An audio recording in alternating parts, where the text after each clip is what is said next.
Rahul Economics classes. Today we will discuss about central problem.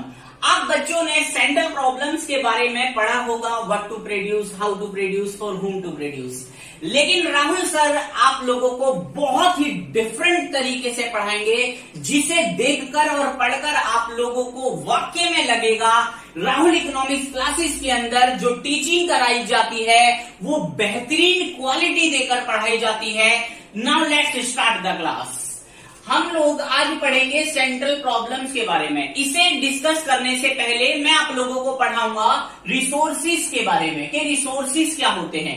Resources का मतलब होता है जिनकी हेल्प से हम अपनी इकोनॉमी के अंदर प्रोडक्शन करते हैं, जैसे लैंड, लेबर, कैपिटल और एंटरप्रेन्योर। ये चार हमारे रिसोर्सिस होते हैं, जैसे वर्ल्ड की सभी इकोनॉमीज के पास जो अवेलेबल हैं, जैसे Russia, Canada, America, Mexico, Brazil, Australia, India, Pakistan, ये सभी वर्ल्ड की कंट्रीज हैं और इन सभी कंट्रीज के पास क्या पाए जाते हैं? रिसोर्सिस पाए जाते हैं, जैसे जमीन, लेबर, कैपिटल और एंटरप्रेन्योर। अब ये सारे के सारे जो रिसोर्सिस हैं, ये सभी रिसोर्सिस वर्ल्ड की सभी इकोनॉमीज के पास कैसे हैं? स्कार्स। स्कार्स का मतलब क्या होता है? कम, लिमिटेड। क्लियर हुआ बेटे? कैसे? देखिए डियर, इस वर्ल्ड मैप में आप देख रहे हैं एक इटली जो ये मैं शेड कर रहा हूं जिसको, इसके नीचे आप देख रहे हैं एक सिटी है वेटिकन सिटी। ये वेटिकन सिटी ये पूरे वर्ल्ड में सबसे स्मॉलेस्ट एरिया है किसी कंट्री का। ये कहलाता है क्या बेटे? लैंड जो है वो एक स्कार्स रिसोर्सिस है इस कंट्री के लिए। इसी तरह से अब हम बात करें किसकी? लेबर की। इसी कंट्री के अंदर वेटिकन सिटी के अंदर ओनली 800 ही लोग पूरे विश्व के अंदर सबसे कम इस सिटी के अंदर रहते हैं, जो क्या रिप्रेजेंट करता है? स्कार्सिटी है किसकी? लेबर की। इसी तरह से हम बात करें दूसरी कंट्री की, जैसे पाकिस्तान। ये आप देख रहे हैं पाकिस्तान का एरिया। इस पाकिस्तान के पास क्या है? स्कार्सिटी मीन्स कमी है किसकी? कैपिटल की। इसी तरह से हम बात करें अब किसकी?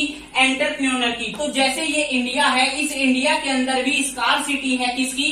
एंटरप्रेन्योर की, जो बिजनेस में कैपिटल इंट्रोड्यूस करने वाले पर्सन होते हैं। अब ये सारी की सारी चीजें क्या है? इंडिया के पास स्कार्स हैं, कम है।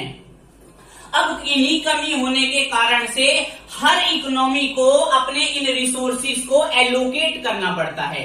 सर ये एलोकेट क्या होता है? एलोकेशन किसे कहते हैं?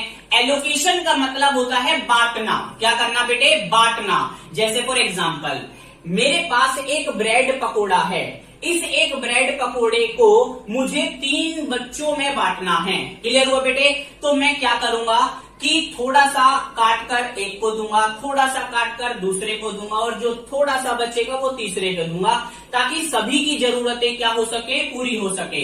इसीलिए हमारे पास ये जो स्कार्स रिसोर्सिस होते हैं, इन स्कार्स रिसोर्सिस को भी हमें क्या करना पड़ता है?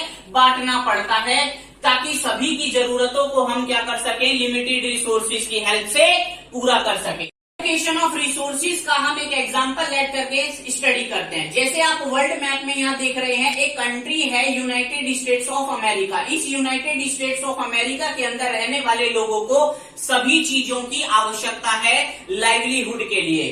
तो अब इस इकोनॉमी की जो गवर्नमेंट है क्या करेगी? अपने इस स्कार्स रिसोर्सिस को यानी इस जमीन को एलोकेट कर देगी, बांट देगी। जैसे कुछ एरिया पर एग्रीकल्चर किया जाएगा, कुछ एरिया पर इंडस्ट्रीज खोली जाएंगी, कुछ एरिया पर रेसिडेंशियल पर्पस के लिए यूज किया जाएगा और कुछ एरिया किस लिए यूज किया जाएगा? सर्विस सेक्टर के लिए। जैसे यहाँ पे बैंक्स खुलेंगे, यहाँ पे फैक्ट्रियां, कंपनियां खुलेंगी, यहाँ पे लोग अपने रहने के लिए मकान बनाएंगे और इसी तरह से यहाँ पर एग्रीकल्चर किया जाएगा। जब हम रिसोर्सिस को एलोकेट कर देते हैं तो एलोकेशन के बाद जेन्युइन प्रॉब्लम स्टार्ट होती है, जिसे हम कहते हैं सेंट्रल प्रॉब्लम। यानी अब निकल कर आएगी क्या? सेंट्रल प्रॉब्लम्स क्या होती हैं। क्यों? क्योंकि हमने यहाँ पे ये जो एग्रीकल्चर के लिए लैंड एलोकेट करी, अब इस एलोकेट करने के बाद यहाँ समस्या आएगी कि एग्रीकल्चर एक्टिविटी के अंदर बहुत तरह के गुड्स एंड सर्विसेज बनाए जाते हैं, लेकिन हम इन सभी गुड्स एंड सर्विसेज में से कौन सा गुड्स बनाए, व्हाट टू प्रोड्यूस और how to produce, and then we will decide for whom to produce. तो यहां मैं आपको यही बताना चाहता था कि आप लोगों को डायरेक्ट ये पढ़ाया जाता है कि सेंट्रल प्रॉब्लम्स जो है कौन सी है, what to produce, how to produce and for whom to produce. लेकिन राहुल इकोनॉमिक्स क्लासेस में आप लोगों ने क्या सुना, क्या समझा, क्या पढ़ा कि राहुल सर आपको सेंट्रल प्रॉब्लम्स तो पढ़ाएंगे ही नेक्स्ट वीडियो के अंदर, बट उससे पहले ये सेंट्रल प्रॉब्लम्स कहां से जन्म लेती हैं, कहां से इनका ओरिजिन हुआ, कहां से इनकी शुरुआत हुई, ये आपको आज की वीडियो के अंदर सीखने को मिला। एक बार हम दोबारा से रिकॉल करते हैं, फटाफट से देखिए। ये जो सेंट्रल प्रॉब्लम्स हैं, इस सेंट्रल प्रॉब्लम्स का ओरिजिन कहां से हुआ, एलोकेशन ऑफ रिसोर्सेज से। कहां से, एलोकेशन ऑफ रिसोर्सेज से।